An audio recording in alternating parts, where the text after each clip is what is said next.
ముఖ్యమంత్రి రేవంత్ రెడ్డి బీసీ నేతలతో కీలక సమావేశం నిర్వహించనున్నారు. ఈ సమావేశం హైదరాబాద్లోని ప్రజాభవన్లో జరగనుంది. టీపీసీసీ అధ్యక్షుడు బి మహేష్ కుమార్ గౌడ్ కూడా ఈ సమావేశంలో ముఖ్య పాత్ర పోషించనున్నారు. ఈ సమావేశం వల్ల పార్టీ బీసీ నేతలకు స్పష్టమైన మార్గదర్శకత్వాన్ని అందించడమే కాకుండా వారిని మరింత చైతన్యవంతం చేయడానికి అవకాశం ఏర్పడనుంది. రాష్ట్రంలో ఎక్కడా లేని విధంగా తొలిసారిగా కులగణన చేపట్టడం, అలాగే స్థానిక సంస్థల ఎన్నికలు, విద్య, ఉద్యోగ రంగాల్లో రిజర్వేషన్ల అమలుకు ప్రత్యేకంగా అసెంబ్లీ సమావేశాలు నిర్వహించాలనే ప్రభుత్వ నిర్ణయం నేపథ్యంలో ఈ భేటీ ప్రాధాన్యత సంతరించుకుంది.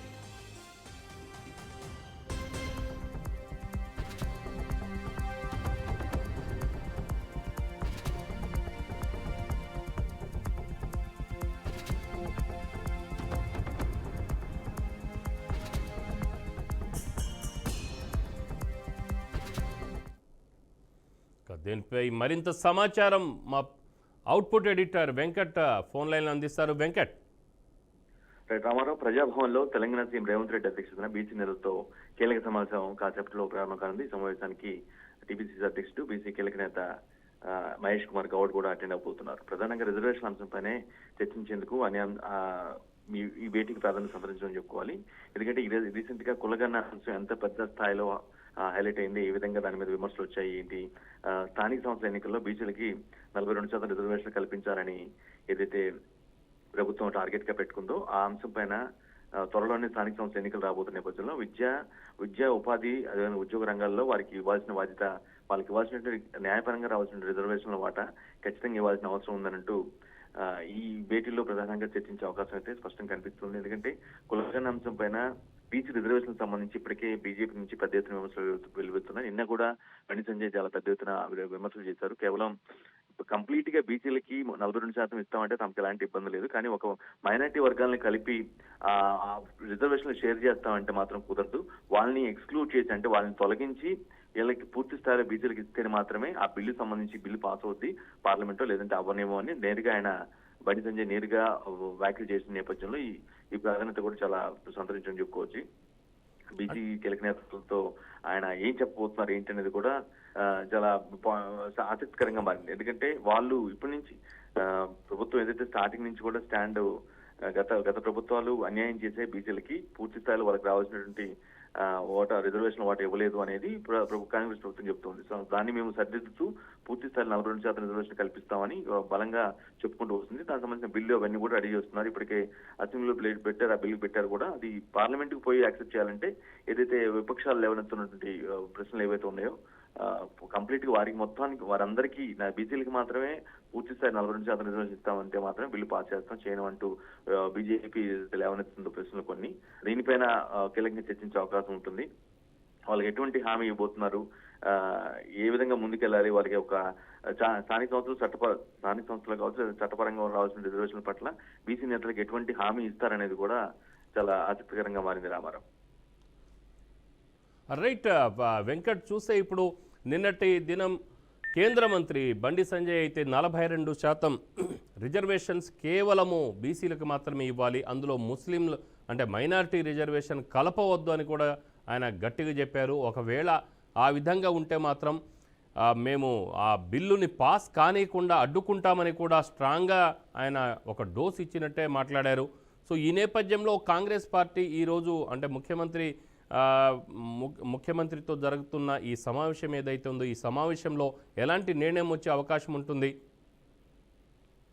Right, exactly. అది వాళ్ళు ఏదైతే బలంగా ఫీల్ అవుతున్నారో బీసీలకి మేము న్యాయం చేస్తాం, చట్టసభలో న్యాయం చేస్తాం, అన్ని రంగాల్లో కూడా వాళ్ళకి కావాల్సిన రిజర్వేషన్ కల్పిస్తాం అంటూ కాంగ్రెస్ బలంగా చెప్తున్న నేపథ్యంలో దాన్ని అమల్లోకి తీసుకొస్తాము అని పలుమార్లు ఇప్పటికే చెప్పి దానిపైన చర్చించి సంప్రదింపులు జరిపిన నేపథ్యంలో నిన్న ఆయన చేసినటువంటి బండి సంజయ్ చేసిన వ్యాఖ్యలు ఒక ట్రమర్ ని లేదంటే ఒక వివాదాన్ని లేవనెత్తినట్టుగా అనిపిస్తూ ఉన్నాయి. ఎందుకంటే నేరుగా ఒక ఎంపీ కేంద్ర మంత్రిగా ఉన్నటువంటి వ్యక్తి దాన్ని మేము పాస్ చేయనేమో, ఎట్టి పరిస్థితుల్లో పూర్తిగా తాము చెప్పినటువంటి డిమాండ్లకు అనుగుణంగా బిల్లు ఉంటే మాత్రమే దాన్ని యాక్సెప్ట్ చేస్తాం తప్పించి మీరు ఏం చేసుకున్నా సరే దానికి బిల్లు పాస్ కానివ్వంటూ ఒక ఓపెన్ స్టేట్మెంట్ ఇవ్వడం అనేది మాత్రం చాలా ఒక చర్చనీయాంశంగా మారింది. దానిపైన ఖచ్చితంగా చర్చించే అవకాశం ఉంటుంది. అఫ్ కోర్స్ బీసీ నేతలకు ఎలాంటి హామీ ఇస్తారనేది ఒక కాన్సెప్ట్ అయితే, విపక్షాల నుంచి వస్తున్నటువంటి విమర్శలకి ఎలా చెక్ పెట్టాలి, ఏ విధంగా కౌంటర్ ఇవ్వాలి అనే దానిపై కూడా దిశానిర్దేశం చేసే అవకాశం కనిపిస్తూ ఉంది. రామారావు. అయితే ఇప్పుడు అక్కడ చూస్తే బండి సంజయ్ వ్యాఖ్యలు ఏదైతే ఉన్నాయో మరోవైపు కాంగ్రెస్ పార్టీ నాయకులు కూడా ఖండిస్తున్నారు. అదేంటంటే అసలు అంటే 50% రిజర్వేషన్ దాటకూడదనేది ఒక రూల్ అయితే ఉంది. సో ఇక్కడ 42% బీసీలకు ఇవ్వాలంటున్నారు. అందులో ముస్లిమ్స్ యొక్క వాటా లేదు అని ఉండకూడదని కూడా దానికి బండి సంజయ్ వ్యాఖ్యల్లో మనకు తెలుస్తుంది. సో దీన్ని బట్టి చూస్తుంటే మరి ఎప్పుడు అంటే సాంప్రదాయకంగా మొదటి నుంచి బీసీల్లోనే మైనార్టీలను కూడా చూపిస్తున్నారు. ఇది వెనక్కి తగ్గే అవకాశం ఏమైనా కనబడుతుందా కాంగ్రెస్ పార్టీ? అంటే ఈరోజు సమావేశంలో ఏమైనా వెనక్కి తగ్గే అవకాశం ఏమైనా ఉండే అవకాశం ఉందా?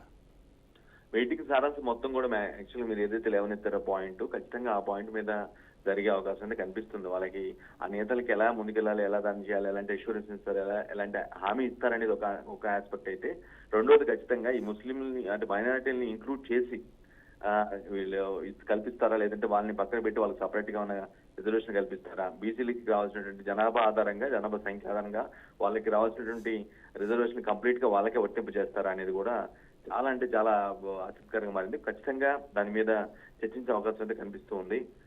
అదేవిధంగా విద్యా, ఉపాధి, ఉద్యోగ రంగాల్లో స్థానిక సంస్థల ఎన్నికల్లో 42తో పాటుగా అయితే కీలక రంగాల్లో ఉన్న వాటిలో ఉద్యోగాలకు సంబంధించి రిజర్వేషన్ కూడా పర్సంటేజ్ ఏదైతే అనుకుంటుందో గవర్నమెంట్ అనుకున్న లక్ష్యంగా పెట్టుకున్న దానికి అనుగుణంగానే కల్పించే అవకాశం అయితే వస్తుంది కనిపిస్తుంది. సో ఈ రెండు అంశాలు బీసీ నేతలకు హామీలు, అట్ ది సేమ్ టైం ఎలా ప్రభుత్వం ఎలా ముందుకెళ్ళాలి, విపక్షాల నుంచి వస్తున్నటువంటి ప్రశ్నలకు ఏ విధంగా కౌంటర్ ఇవ్వాలి, ఈ మూడు అంశాలపైనే ప్రధానంగా చర్చ జరిగే అవకాశం కనిపిస్తుంది. రామారావు.